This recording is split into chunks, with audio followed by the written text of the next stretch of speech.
Hello and welcome to my Yu-Gi-Oh channel. Today we're looking at some new cards which are Rikka support that are coming out of Power of the Elements. Rikka Snow Princess is a level 4 water attribute plant type effect monster with 0 attack and defense. You can only use the first and second effect of this card's name each once per turn. 1. During your main phase, you can special summon this card from your hand, and if you do, you cannot special summon monsters while you control this monster, except plant monsters. 2. When your opponent activates a monster effect and you control a Rikka monster, as a quick effect, you can shuffle this card from your hand or graveyard into the deck and tribute 1 plant monster. Negate that effect. The first effect is similar to most of the Rikka monsters. They just get to special summon themselves, provided the only things you've got are plant type monsters on the field. All of the Rikkas count towards this, but you can also splash non-direct support in the form of plant based monsters. Secondary ability, just being able to shuffle this card alongside one of the other Rikka monsters means that you can disrupt your opponent's effects. It can only be used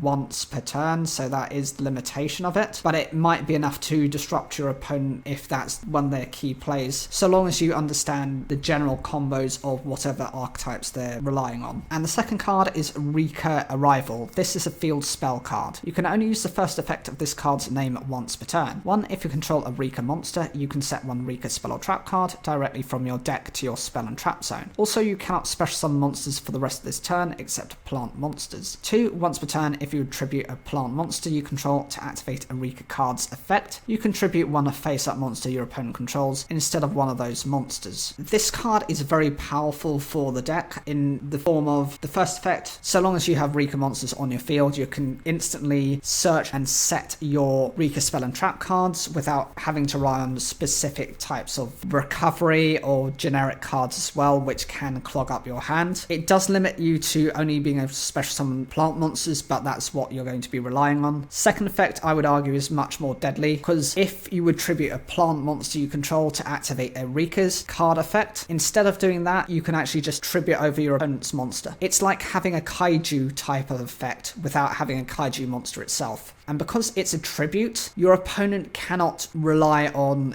being able to be unaffected by this style of effect. This is one of those few ways that cards can undermine those that have their own protection effects, such as unaffected by everything. The plot to floor towers style of effect. You've got some other boss monsters out there. This is one of those few cards that is an instant out, and I definitely would consider picking up the Rikka archetype. It seems like a fun style of strategy. It's one that's been slept on, and don't be surprised if you start seeing players start to introduce themselves to this deck. I'd love to hear your feedback on whether you actually consider playing the Rikkas, considering the new support they've got. Put those in the comments down below, and make sure to look and click into the end screen to watch another video in relation to Power of the Elements.